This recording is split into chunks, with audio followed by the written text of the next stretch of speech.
Welcome to the Rich Dad Real Estate Show, where we talk about the good news and bad news of real estate, hosted by yours truly, Jaren Sustar. If you haven't already, go down to the show notes and grab my free ebook, How to Buy Your First Investment Property. It's going to walk you through all the steps you need to get started buying real estate. Today, we have the honor of having Erica Costanzo join us. I've known Erica for a really long time. Started coaching her right when she got into real estate, and now she's a rock star and she coaches others. She's a mom of four, previous registered nurse, and now she's a full-time real estate investor. So, Erica, welcome to the show. I'm super excited for the listeners to get to hear your story today. Thank you. Yeah, I'm excited as well. Thanks for having me on. Yeah, this is going to be a lot of fun. So I want to open the floor to you because your story is pretty powerful, and let you tell folks just where you started and how you got to where you are today, which is a very powerful real estate investor who makes a lot of money doing fix and flips and is starting to add properties to your portfolio as well. Yeah. So as you mentioned, I was previously a registered nurse. So I went to college for my bachelor's in nursing. I very quickly began my career after that. I graduated college. I already had 2 kids. So when I started my career as a nurse, I had 2 small children. And I very quickly realized that my work-life balance was very thrown off. Working long hours as a nurse, having to work weekends and holidays, and having those certain requirements really hurt when I wanted to just stay home and raise my kids. I mean, that was always my goal all along, and I thought I would have that flexibility, but I really didn't. So with nursing, I was very, very burnt out very quickly, and I just kind of knew there had to be another way. I didn't want to settle for unhappiness in my career and just a lifetime of unfulfillment there. So I kind of was like, what solution can I have here? I know there's got to be another way, but what was it going to be? Researched, did a ton of stuff like that, tried stuff. Real estate, honestly, was the thing that always seemed to be the thing that'll get you anywhere you want on your own, your time freedom, your financial freedom, long-term wealth, of course. And yeah, so I was definitely sparked interest in that. I started learning through books, podcasts, following the right people on social media. And then of course, then getting you as my mentor to teach me everything of how to get started, how to use other people's money as best as, as much as you can, how to start doing fix and flips. And yeah, I was able to replace my income with fix and flips, especially. A lot of people are, always say how can you do more fix and flips? And, I have some rentals and I'm slowly getting there with my rental portfolio, but I would say I love fix and flips. And for me, that was a need because I needed to replace my active income. I wanted to leave my W-2 job. So if you're happy, you like your W-2 and you just want to set yourself up long-term, maybe for retirement to pass on generational wealth, you don't want to work forever, use your W-2 to supplement. But for me, it was just an ache at my heart that I needed to get out of nursing and do something else. And now real estate allows me that freedom to be home with my kids, to not have to show up to work on Christmas or Christmas Eve, not miss soccer games on the weekend. So yeah, it fulfilled those needs for me there. So Did you start investing while you were working at the hospital, or it was after? I can't remember. So, I mean, we did a live-in flip, and then we did 2 house hacks. So we kind of started slow there. I didn't really What'd that know. look like? What the house hacks and all look like while you were working? Yeah, I mean, with kids, that was pretty much the thing. So traditionally, a house hack, you want to buy something where there's multiple units, or maybe if you live alone and you're okay renting out the other rooms if it is single family. We did townhouses, so 2 different townhouses that we did not rent out the other room. I mean, I have a handful of people living there already, but it was a way that we, house hacked to get a home for very, very little money down. You have to live there for 1 year, stayed a minimum on 1 year, moved out and did it again to another townhome, and then, moved out from there. So that's what that looked like for us. Yeah, it's, when you buy a home, especially in your primary name, again, little money down. So that was a huge benefit for us. But if you're going to do the house hack strategy and you have W-2s to support it, obviously that's helpful because they're going to want to look at all that you do personally and what you make to be able to, approve you for a home. So it's just like buying a house for ourselves. 3.5% down, you can go FHA. You can only have one FHA out at a time.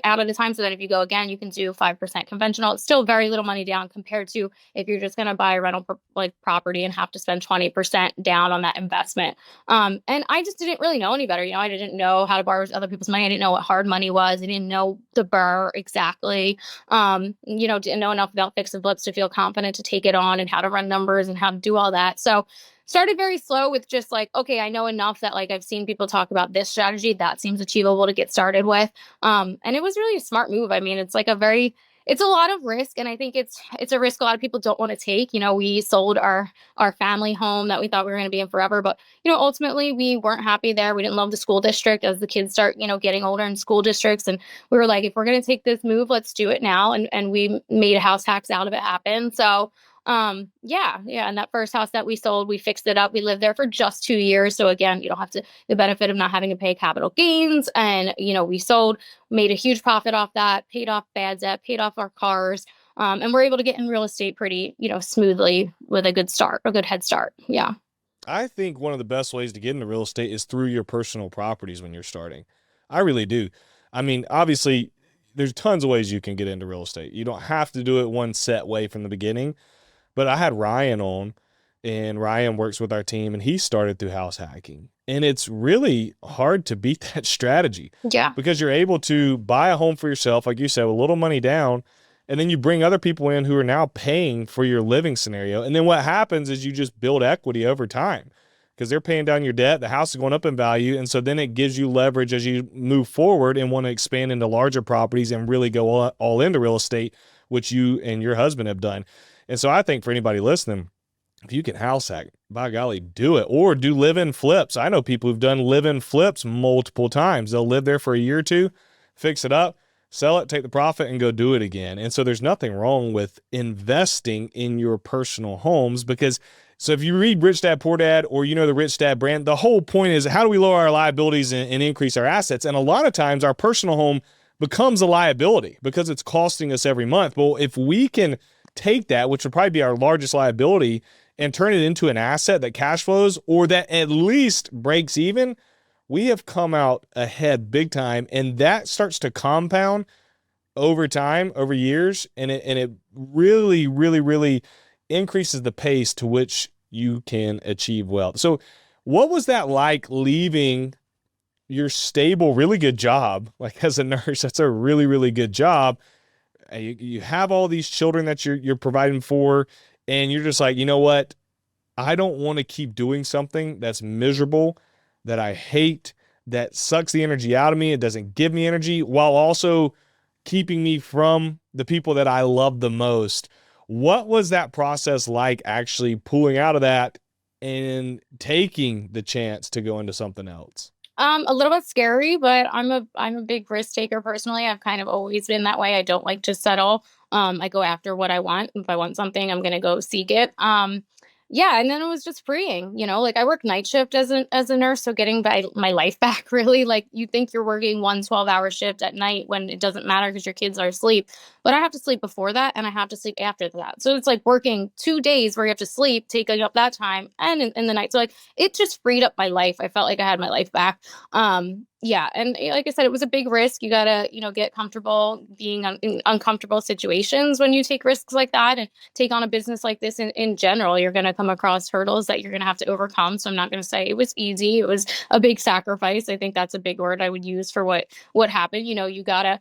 It's like the ultimate delayed gratification. Like we had to, live in house hacks for a little while and sacrifice some things for a little while, but we're like, and that gets hard, I'm not gonna lie, but you got to think long term. You got to think what you're setting yourself and your family up for long term. And that is like, and I came from a background where I was a single teen mom. I got pregnant in high school. I have no business owning a bunch of real estate property, but I'm not that person that was going to let that story, that statistic really become who I was. And I was not going to let that define me. And I think a lot of people think I'm in real estate. They assume I'm a realtor and, I must have done that because I didn't go to college or do anything else. And like when people hear that I actually went to college, I got a bachelor's degree and they're like, oh, well, what are you doing, as a realtor? And it's like, well, I'm a realtor now, not really. I never really call myself a realtor. If you meet me, I'm a real estate investor. That's what I go by. But yes, I have my license now to supplement my business. I just got it a couple months ago. So I did wait over like maybe a year and a half to even get my license to now supplement what I do and not have to go through agents or pay agents. So,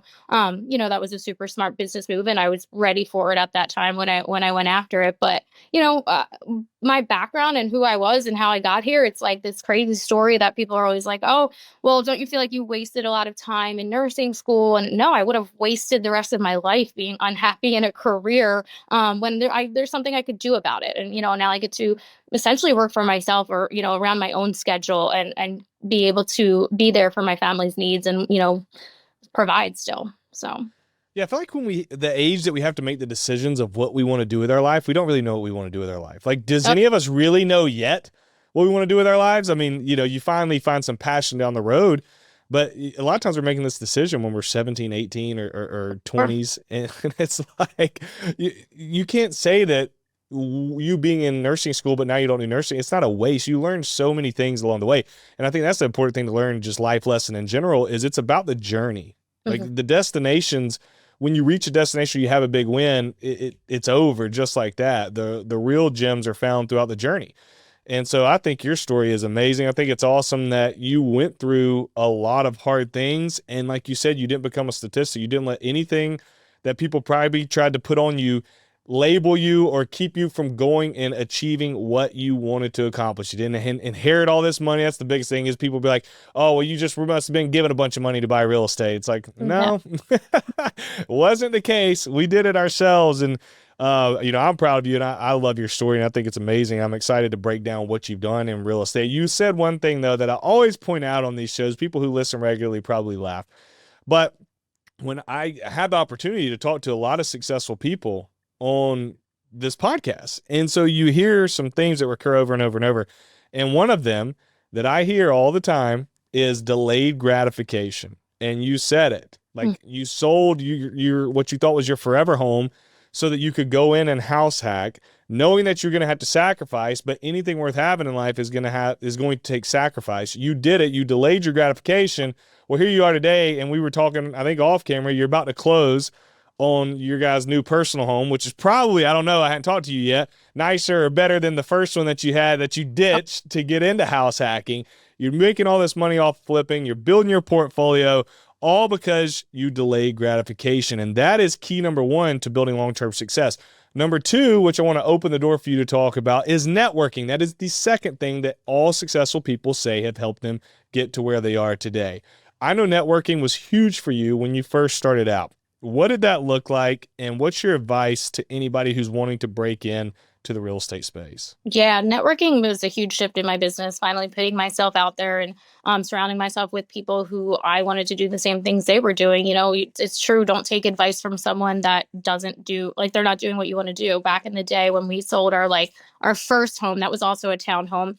Our agent, we didn't need to sell it financially, but we went back and forth about keeping it as a rental. And we were like, making money as a nurse. I had just started my job. We didn't think we needed the rental income. So we ended up selling. Our agent was advising to do it. They were like, it's a headache and they don't have a portfolio. So I should have never listened to them. And, you learn things as you go. But yeah, don't take advice from the people who aren't where you want to be. Take advice from the people who are where you want to be. So I started putting myself out there, having lunch with other investors, going to real estate investor meetups, and just put your face in front of anyone you can that's doing what you want to do and ask them how they're doing it. How are they finding their deals? Where are they buying them? How are they buying them? What are they doing? Especially with different markets, things look different. Market conditions change. How are they overcoming those hurdles? How are they swerving in their business to still make it work when these changes occur? You'll learn so much from those people who are already there and have already been through what you're looking to go through. You'll avoid mistakes that you might make if you don't put yourself in front of mentors, other investors, and people that you can really lean on. I mean, opportunities for partnerships and all of those things. So yeah, local meetups, look up your real estate investor meetups and utilize Facebook. Facebook groups were where I really started. I joined all the Facebook groups for investors, wholesalers post deals in there. That's where I met some of them, as well as agents, contractors, any of them. You need those people on your team. I'm someone who I always think I can get there alone, but trust me, you can get there a lot faster with those type of people around you and in your corner. So we'll be right back. Are you worried about your financial security in these unprecedented times? If you are, the next minute could profoundly impact your financial security. Imagine waking up to find the economy has plunged and your portfolio has plummeted 30 to 45%, while banks are in turmoil, holding your money hostage while waiting for FDIC intervention. Where would you turn? For many, this may sound like fiction, but it's a stark reality for those that have money on the line. Recently, America's awoke to both the NASDAQ and the Dow, plummeting over 1,100 points each and triggering a frenzy of sell-offs. History shows us how a single event can crash the market, like the dot-com bubble of 1999, the subprime mortgage crisis of 2008 and the pandemic of 2020. But today we're facing multiple bubbles: commercial real estate, stock, bonds, and banks, combined with the relentless inflation, the threat of global recession, the specters of war, and you have the perfect storm. The consequences could be catastrophic, plunging us into unprecedented crisis. America is sliding in the age of discord, with trust in institutions collapsing and the democratic norms unraveling. The quality of life for Americans has declined.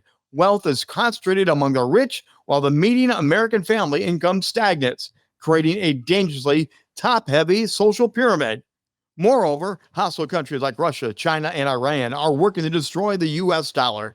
Gold is a no-matter-what store of wealth that you need. That's why Robert has been such an advocate of gold, and he trusts Allegiance Gold. Allegiance Gold is ready to help you incorporate physical gold as part of your portfolio and protect it against economic uncertainty. Visit protectwithrobert.com today to learn how you can qualify for up to $5,000 in free silver with a qualifying investment. Or give them a call at 844-3-ROBERT. Remember to mention Robert and Kim sent you when you contact Allegiance Gold. Secure your IRA or 401k today with Allegiance Gold. Visit protectwithrobert.com or call 844-3-ROBERT. Welcome back to the Rich Dad Real Estate Show. I am here with Erica Costanzo. Erica, we were talking about for the break how networking is huge. You started putting yourselves into local real estate meetups, Facebook groups, having lunch with real estate investors. And the key is putting yourself around people who are already where you want to get. It makes success in life so much faster if you do that, and you are the epitome of following that playbook. And so if I remember correctly, you started doing that maybe it was towards the end of 2022, beginning of 2023, and you had a deal come along that was very, very solid not long after that. So how did it unfold? Who did you meet? How did you find the deal? And then we'll break down the numbers and talk about how you go through analyzing fix and flips. Yeah, so exactly. At the end of 2022 is when I started joining those groups, putting myself out there, meeting people. And then I actually saw an event that was happening. It happened in December of 2022. So I went. That was my first event.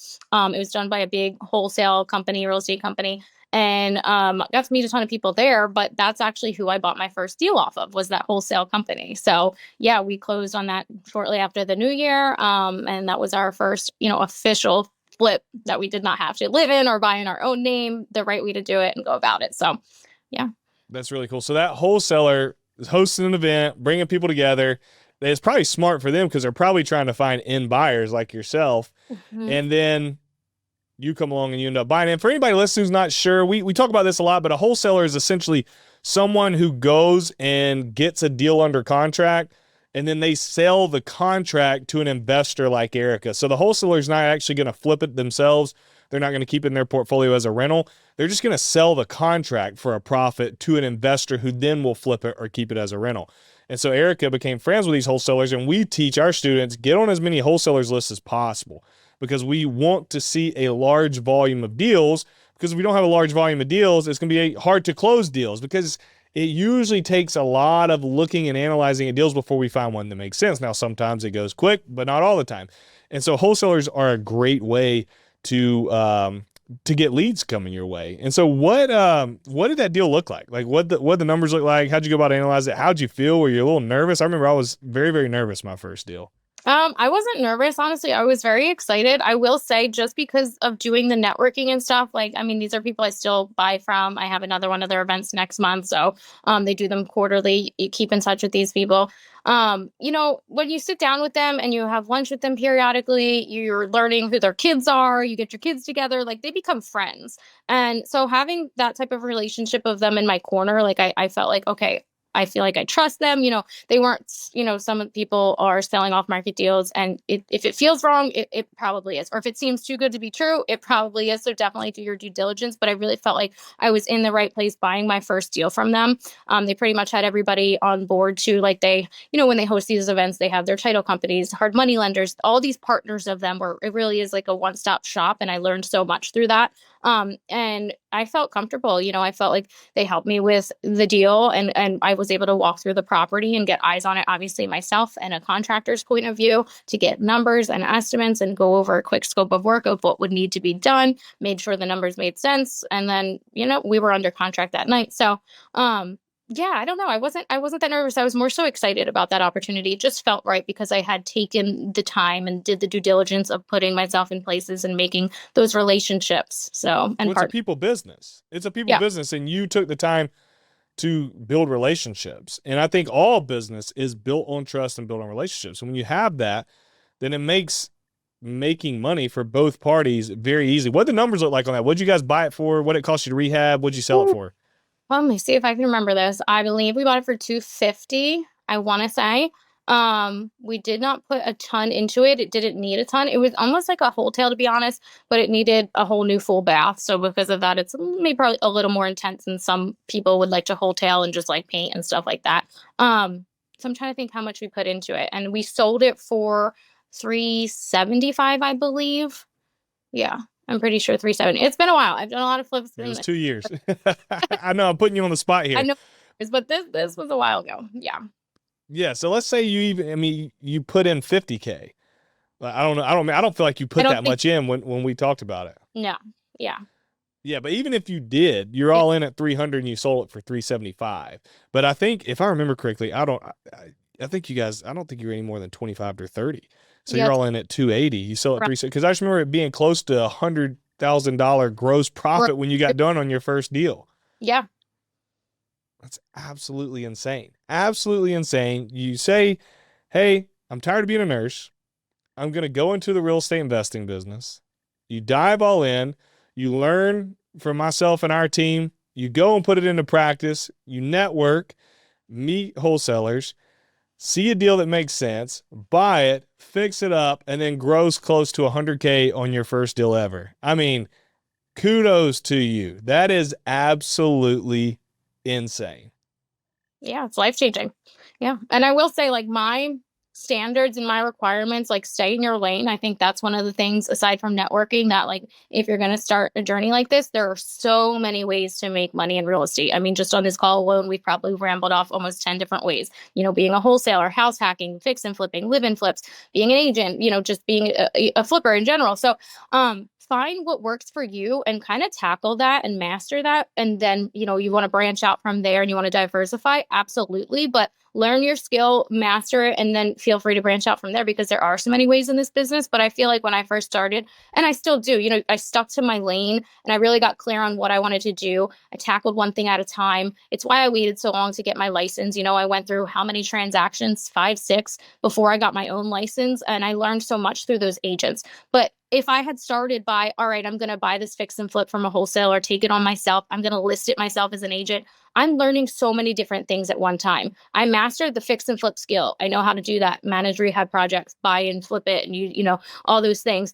And in that process, I paid other people, I paid agents, and I got to learn through them what they were doing, looking at a bunch of contracts that I felt, okay, now I'm ready for this step in my business to diversify and supplement my income by adding on my license, so learn from others for now, and tackle one thing at a time, because I see some people try and get into the game and they get so scattered and they say they want to do a fix and flip, but then they're trying to help me analyze numbers on something completely different. Find your buy box, even what type of home, how much rehab do you want to take on, especially as you're a beginner, and you'll always learn and you'll always grow. There's always something to learn in this business.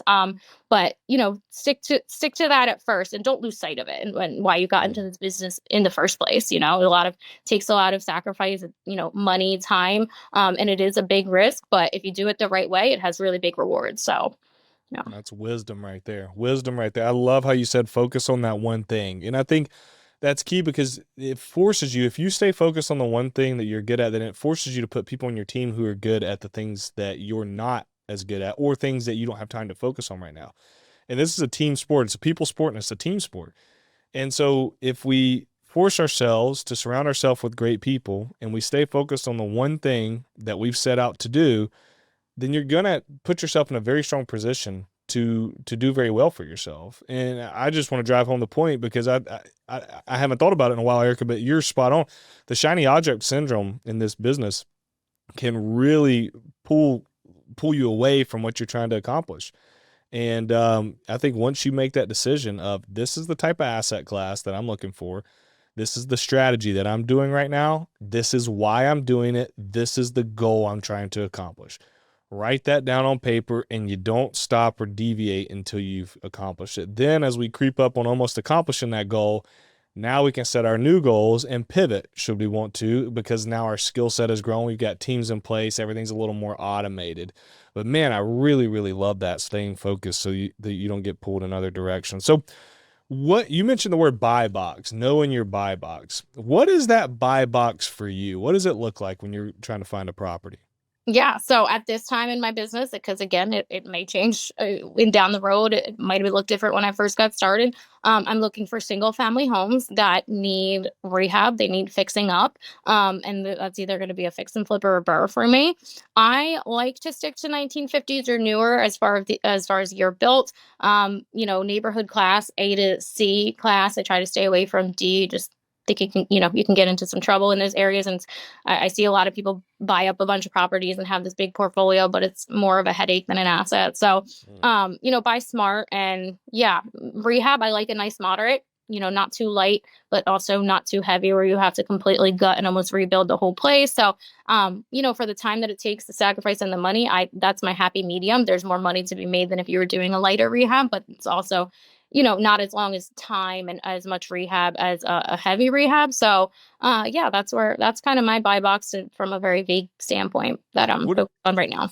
What have you found are some of the most important things to do from a flipping standpoint on the buyer side? Like you're saying, bro, I do this every time because it helps move the needle for somebody to buy this property pretty quickly. Just like the aesthetics of the house, what are the big ticket items in that house that you make sure every time is taken care of? Number one, because it's going to appeal to more buyers, but then also it's going to protect you on inspection reports on the back end. Yeah, for sure. So I've been a home buyer many, many times. So I like to think of it as myself. If I was to buy this home, if you were to walk through a showing and you're going to buy it for yourself, what are the things you're nitpicking the most? A lot of people will buy a home or spend more money on a home for kitchens and baths. So you want to spend a little bit more money there. Your bedrooms and other living areas, you can get away with paint. You want to spruce it up. You want to make it nice and bright, maybe new floors. But even things like light fixtures, they matter. I think it's a very easy way to make a difference in a home, just to spend a little more or get the nicer tones on those. And then, if your systems need updating, of course, home buyers who want a brand new HVAC, even things like a brand new roof, new windows, if they haven't been updated in a while, then, you definitely want to count that in your rehab budget because that's going to appeal to a lot of buyers. And you want to make sure they're buying something that they don't have to then put a bunch of work into or replace their furnace or something like that. So when you fix and flip, the home buyers, quite frankly, can be a pain in the rear. Yes. Because they are so nitpicky on things. And so I think it's very important. Definitely take care of the aesthetics, like you said, right? We want the kitchen to pop. We want the bathrooms to pop. We want the flooring to look nice, the new fresh paint. But then when it comes to the bones of the house, the things that maybe you can't see, what we always do, Eric, and I don't know if you guys do this, but we get an inspection on the front end most of the time before we buy the property. Not all the time, but a lot of times on the front end, we will get an inspection or we'll have our contractor walk through it. But then on the back end, we will get another inspection, because if I can see an inspection on the back end of our rehab, then I know what's going to come up for those buyers. I can look at it and see what may scare them. And then we can go ahead and nip that in the bud before they ever come. Because what happens is if you don't fix things that the common buyer is going to want to be fixed before you get under contract, you're going to go under contract with people. They're going to hit due diligence, and then they're going to have you go back and either fix the issues or they're going to bail out of the contract because they're scared. And a lot of these buyers are skittish. And so it may be something very, very minor that you could fix, but they've seen it on that inspection report now, and they back out of the deal. So for us, it's things like making sure that the roof is in good condition. We don't want any leaks in the roof, nothing showing there. Foundation issues need to be fixed. Plumbing needs to be buttoned up. Electrical needs to be buttoned up. Are there trees that are hanging over the house that could fall and hurt the house? We need to button that up. And so you just look at all those major items, and we try to hit as many of them as we can. through rehab, then have a third-party inspector come in, tighten the thing up, and it makes for such a smoother transaction on the back end once you get the property under contract. Yeah, absolutely. And even if if you're pulling permits throughout those inspections, every time you pass one of those, you have, you can even acquire your CO, know that you pass those inspections. They check a lot of serious item boxes as well that some home buyers would, not want to come across, and they don't know what to do with those type of things. So what would you say to the person who wants to do what you're doing? They're hearing it, they're inspired, but they haven't taken the jump? Because you are a fantastic story of, hey, don't come from a ton of money, have been a mom for a very long time, got into a career, didn't love it, left the career, stay-at-home mom, all these kids, 4 or 5 kids running around. I got a bunch of kids, so I totally understand it. It's chaos, and I'm not even the mom. The moms have it way worse than the dads do most of the time. And here you are out here just flipping and making bukus of money. I mean, your first flip, you made $100K gross. That's insane. I mean, you guys listen to this. Most people would love to do that once a year, right? You do multiple flips per year. So you start doing, you're not going to hit 100K every time. You may hit more, you may hit less, but we start doing that 2, 3, 4 times a year. That's a fantastic income. It's just life-changing. And for me and you, we're on the other side. And so we're like, why isn't everybody doing this? What are they doing? And they're just, you can like see people just sitting there on the edge, and you're like, want to grab them and pull them to where we're at, because the grass is actually greener. So what's your motivation, your advice to people who just, they hadn't done it yet, but they need to? Go for it. Take the risk, have confidence in yourself. You have to believe in yourself and have, faith sometimes, even if you're a faithful person. And just know what's at the end of it for you. See, picture your life where you're at. If you're unhappy, picture yourself being unhappy forever. As a mom, yes, I'm very, very busy, but I know as a nurse, I wasn't showing up as my best self for my kids, and that hurt worse than anything. I became a nurse for my kids. I knew I had to provide for them, but I also can't just provide financially. I need to be a good mom. I need to have patience. I need to emotionally be stable. And my mental state was so blurred when I was a nurse, and I was exhausted all the time. So if it's worth it for you and those changes that you need in your life, I can't imagine why it wouldn't be. Then make the jump. And, feel free to put your blinders on. You don't have to look at the people who are 70 million chapters ahead of you. Start at chapter 1. Focus on the people who are, look at myself. I've only been doing this for just over a couple years now. I'm not light years ahead, and I stay in my lane. And honestly, I don't even look up to the people who do 100 flips right now. That I could never manage it. My work-life balance is more important than me. I make the money that I need by doing 5 to 10 flips a year. I'm pickier about which ones I take on because I want large profits, and that's okay. That's what works for me. I got to I can't lose sight of why I left nursing to begin with, So have that type of vision on it, and don't just look at what other people are doing and think that's what you need to do. Make it work for you and create that work-life balance. Yeah. Wow. You have extreme vision, and you know without a doubt what your why is. And that has allowed you, number one, to be successful, but you found something that you enjoy doing because it's able to provide those things that you've set out to accomplish. And it's pretty amazing to see. And Erica is one of the coaches in our mentorship, and just the people who get to work with her, they are privileged because she knows what she's talking about, and she absolutely crushes it. And I'm so glad that she's on our team. Erica, thank you for sharing your story today. Thank you for being on. Keep crushing it. And you're the best. Thank you. Thank you for having me on. I enjoyed it. Thank you for tuning in to this week's episode of the Rich Dad Real Estate Show. I'm your host, Jaren Sustar. We had a great conversation with Erica Costanzo, a stay-at-home mom of 4, a former nurse who is now absolutely crushing it in the fix and flip space. If you haven't already, make sure go down to the show notes, snag my free ebook, How to Buy Your First Investment Property, so we can get you started buying real estate just like Eric is. I'll see you next week. This podcast is a presentation of Rich Dad Media Network.